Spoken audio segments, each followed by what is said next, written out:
Alexander the great ৩৫৬ খ্রিস্টপূর্বাব্দে Greek মাসের ষষ্ঠ দিনে বা ২০ জুলাই মেডিসন রাজ্যের পেল্লা নামক স্থানে জন্মগ্রহণ করেন। তিনি মেডিসনের রাজা দ্বিতীয় ফিলিপ ও তার স্ত্রী অলিম্পিয়াসের পুত্র ছিলেন। দ্বিতীয় ফিলিপসের ৭-৮ জন পত্নী থাকলেও আলেকজান্ডারের জন্মদাত্রী হওয়ার কারণে অলিম্পিয়াস ফিলিপের প্রাধান্য পত্নী ছিলেন। আলেকজান্ডারের জন্ম নিয়ে বেশ কিছু কল্পকথা প্রচলিত রয়েছে। যদিও ঐতিহাসিক ইতিহাসবিদদের মতে উচ্চাকাঙ্ক্ষী অলিম্পিয়াস আলেকজান্ডারের ঐশ্বরিক পিতৃত্বের কাহিনী প্রচলিত করেন। আলেকজান্ডারের জন্মের দিন ফিলিপ ওটিডিয়া অবরোধের পরিকল্পনা করেছিলেন। সেই দিনই তিনি তার সেনাপতি পারমেনিয়ন দ্বারা ইলিরিয়া ও পিউনিয়া রাজ্যের সেনাবাহিনীর পরাজয়ের এবং অলিম্পিক গেমসে তার অশ্বের জয়লাভের সংবাদ লাভ করেন। কথিত যে আলেকজান্ডারের জন্মদিবসের প্রাচীন বিশ্বের অন্যতম আশ্চর্য হিসেবে পরিগণিত। আর্তেমিসের মন্দির ভস্মীভূত হয়। আর্তেমিস আলেকজান্ডারের জন্ম উদযাপন করতে যাওয়ায় এ ঘটনা ঘটে বলে কল্পকাহিনী প্রচলিত আছে।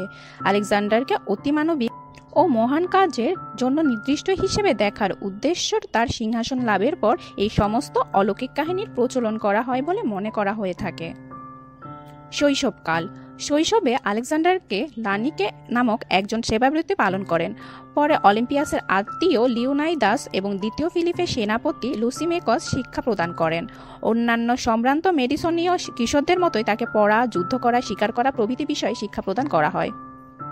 ১৩ বছর বয়সে দ্বিতীয় ফিলিপ আলেকজান্ডারের শিক্ষার জন্য আইসোক্রাতিস ও স্ফিউসিমাস নামক দুইজন গ্রিক শিক্ষাবিদকে গণ্য করেন, কিন্তু তারা এই কাজে অস্বীকৃত হন। অবশেষে দ্বিতীয় ফিলিপ গ্রিক দার্শনিক অ্যারিস্টটলকে আলেকজান্ডারের শিক্ষক হিসেবে নিযুক্ত করেন এবং মেজার মন্দিরকে শ্রেণীকক্ষ হিসেবে প্রদান করেন। আলেকজান্ডারকে শিক্ষা প্রদান করায় দ্বিতীয় ফিলিপ অ্যারিস্টটলের শহর ইস্তাগায়রা পুনর্নির্মাণের ব্যবস্থা করেন। তিনি এ শহরের সকল প্রাক্তন অধিবাসী যারা দাস হিসেবে জীবনযাপন করেছিলেন তাদের ক্রয় করে মুক্ত করেন এবং নির্বাসিতদের শাস্তি মকুব করেন।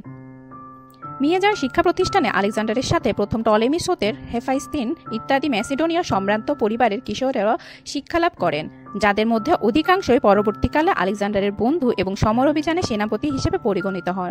অ্যারিস্টটল তাদের চিকিৎসাবিদ্যা, দর্শন, নীতি, ধর্ম, তর্কবিদ্যা ও কলা সম্বন্ধে শিক্ষা প্রদান করেন। তার শিক্ষায় আলেকজান্ডারের হোমরের ইলিয়াড মহাকাব্যের প্রতি প্রগাঢ় প্রেমের উন্মেষ ঘটে, যা তিনি তার ভবিষ্যতের সকল অভিযানে সঙ্গে নিয়ে যেতেন। রাজপ্রতিনিধিত্ব।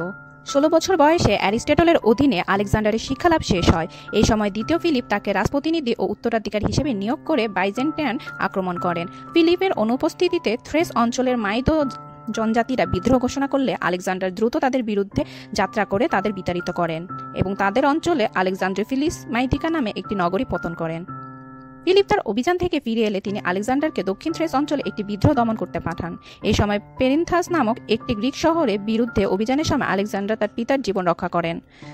৩৩৮ খ্রিস্টপূর্বাব্দে ফিলিপস ও আলেকজান্ডার বহু কষ্টে থিপসের নিকট হতে থার্মোপেলি অধিকার করে আরও দক্ষিণে ইলাতেইয়া নগরের অভিমুখে অভিযান শুরু করেন। অ্যাথেনীয়দের পক্ষে ডিমোনস্থিয়ান ম্যাসিডোনীয়দের বিরুদ্ধে থিপসের সহযোগিতা প্রার্থনা করলে ফিলিপস থিপসের দিকে মিত্রতার প্রস্তাব রাখেন, কিন্তু অ্যাথেন্সের সঙ্গে থিপসের মিত্রতা স্থাপিত হলে ফিলিপস অ্যাম্পিসা নগরের অধিকার করেন। এরপর ইলাতেনা নগরের অভিমুখে পুনর্যাত্রা শুরু করে শান্তি প্রস্তাব করলে অ্যাথেন্সের সঙ্গে থিবস উভয় এই প্রস্তাব নাকচ করে দেয়। ফিলিপ দক্ষিণে যাত্রা শুরু করলে তার প্রতিপক্ষরা তাকে কাইভরেইয়া নামক স্থানে প্রতিহত করেন এবং যুদ্ধে ফিলিপ ডান দিক হতে ও আলেকজান্ডার বাম দিক হতে আক্রমণ করেন। দ্বিতীয় ফিলিপ ইচ্ছাকৃতভাবে পিছু হটে অ্যাথেন্সের সময় অনভিজ্ঞ যোদ্ধাদের প্রলুব্ধ করে তাদের প্রতিরক্ষা ভেঙে দেন। সিংহাসন লাভ। ৩৩৬ খ্রিস্টপূর্বাব্দে অ্যাপাইরাসের রাজা প্রথম আলেকজান্ডারের সাথে নিজ কন্যা ক্লিওপাত্রার বিবাহের সময় দ্বিতীয় ফিলিপস তার দেহরক্ষী বাহিনীর প্রধান পাউসানিয়াসের হস্তে খুন হন। পালানোর সময় পাউসানিয়াসকে হত্যা করা হয়। ম্যাসিডোনিয়া সম্ভ্রান্ত ও সেনাবাহিনীর সমর্থনে আলেকজান্ডার মাত্র ২০ বছর বয়সে ম্যাসিডোনিয়ার শাসক হিসেবে সিংহাসন লাভ করেন। শক্তি সঞ্চয়। আলেকজান্ডার সিংহাসন লাভ করে তার সম্ভাব্য শত্রুদের সরিয়ে দিতে শুরু করেন। তিনি প্রথমে ম্যাসিডনের পূর্বতন রাজা চতুর্থ আমন্তাসকে হত্যা করেন। দ্বিতীয় ফিলিপকে হত্যার অভিযোগে হেরোমেনেস নামক সম্রাট মেসিডোনীয়কে মৃত্যুদণ্ড দেওয়া হয়। আলেকজান্ডারের মতো অলিম্পিয়াস তার সতীন ক্লিওপাত্রার ইউরিদিকে ২ সন্তান ইউরোপা ও ক্যারোনাসকে হত্যা করলে ক্লিওপাত্রা ইউরোদিকে সম্ভ্রান্ত আত্মহত্যা করেন। আলেকজান্ডার এশিয়া মাইনর অঞ্চলের দায়িত্বপ্রাপ্ত সেনাবাহিনী আতালোসকেও হত্যার নির্দেশ দেন।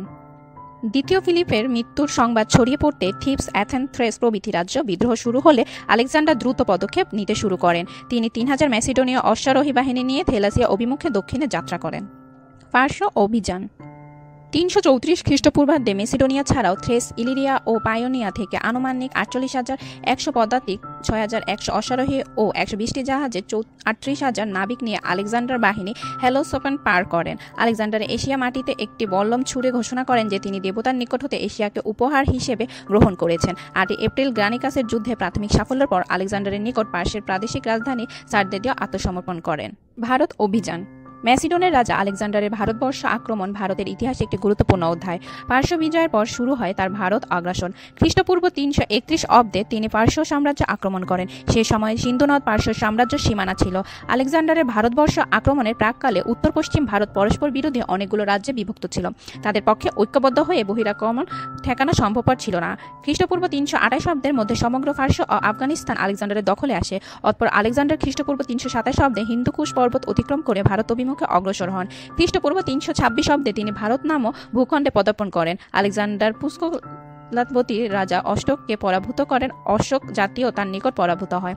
তক্ষশিলা রাজা তার নিকট স্বেচ্ছায় আত্মসমর্পণ করে। ঝিলামরাজ পুরু বীরত্বের সঙ্গে যুদ্ধ করে পরাভব মানতে বাধ্য হন। অতঃপর আলেকজান্ডার রাবি নদীর উপকূলবর্তী রাজ্যসমূহ দখল করেন এবং বিপাশা নদী পর্যন্ত অগ্রসর হন। এই স্থলে তার রণক্লান্ত সেনাবাহিনী দেশের প্রত্যাবর্তনে উন্মুখ হয়ে পড়লে আলেকজান্ডার ভারত অভিযান বন্ধ করে গ্রিসে প্রত্যাবর্তন শুরু করেন। প্রত্যাবর্তনের পথে তিনি বেলুচিস্তান ও পাঞ্জাব অধিগত করেন। নীলাম ও সিন্ধু নদের অন্তর্বর্তী সকল রাজ্য তার অধিগত হয়।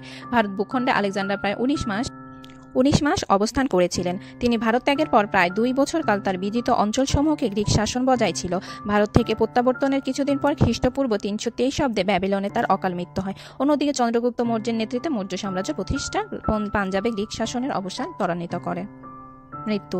আলেকজান্ডার 323 খ্রিস্টপূর্ব জুন মাসের 11 অথবা 12 তারিখে ব্যাবিলনের দ্বিতীয় নেবুচাদনেজারের প্রাসাদে মৃত্যুবরণ করেন। মৃত্যুর সময় তার বয়স ছিল 32 বছর। ভিডিওটি যদি ভালো লাগে তাহলে লাইক, শেয়ার অ্যান্ড সাবস্ক্রাইব করতে ভুলবেন না। আর পরের ভিডিওটি পেতে আমার সাথেই থাকুন। ধন্যবাদ।